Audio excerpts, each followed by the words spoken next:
were small, and that the incident is not unique to TikTok, noting that videos have also appeared across multiple platforms. Still, we've heard from Republicans like Mike Gallagher who say this is just more evidence of why TikTok should be banned here in the U.S. Trace? Yeah, a lot more evidence. Marianne, thank you. Let's bring in Stephanie Hamill, Media Research Center TV contributing writer, and Erin Elmore, attorney and Turning Point USA contributor.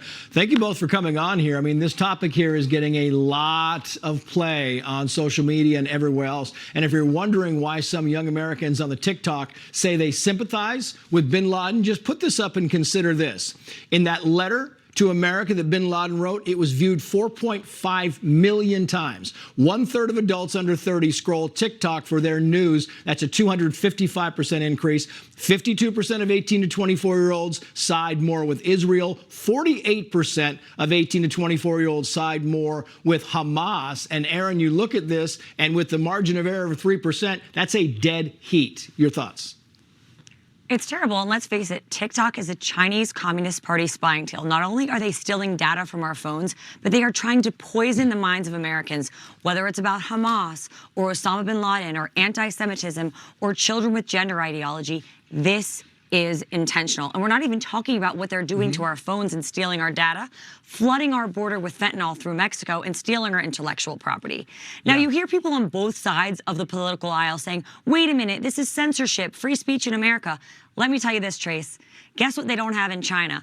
Instagram, Facebook, Twitter, now X. Why are we offering them a different opportunity when it's just harming our country and trying to build a better Chinese presence and distract us from what's really going on over there? Yeah, Ayan Hirsi Ali said the following here about whether or not she's surprised. Watch this. I have to say, I am surprised. I'm shocked. I'm disgusted like everyone else, but not at the kids, not at the 25-year-old, 20-year-old TikTok users. It's our education system. It's our media system. And Stephanie, you talk about this all the time. Yeah, I mean, it's just totally devastating to see young people continuing to trash this great country. And TikTok is allowing it to happen, right? So you have to look at the algorithms. Why would something like this be boosted? And because this is from a Chinese technology we don't have access to the inner workings of what's going on there and why this was allowed up there for so long. Young people, Stephanie, do not have context. They don't know anything about what happened on 9/11 because they haven't studied it. They don't know anything about Hamas because they haven't studied it. They're just repeating. They're parroting what they hear. Some believe that with TikTok, Erin, that the Chinese government can really just put whatever message they want to in front of young Americans. And I think that's actually a fairly fair assessment.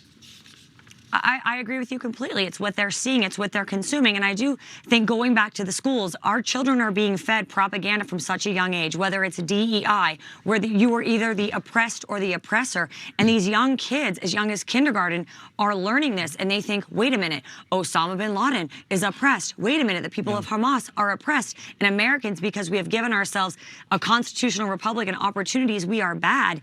And this is what is happening in America. And this is what you see happen in third world banana republics.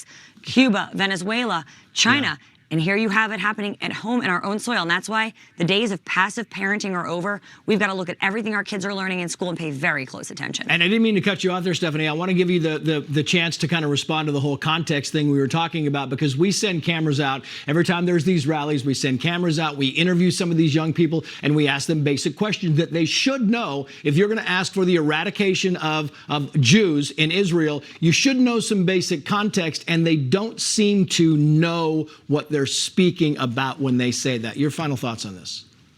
Trace, I've been to a lot of these protests in Washington, D.C. that you're talking about, and oftentimes I would pick the brains of those who were there to really find out why they were so outraged, and you could never really get a good answer. They're just there because they feel like they should be there or they were told to be there. And you're not going to seek help.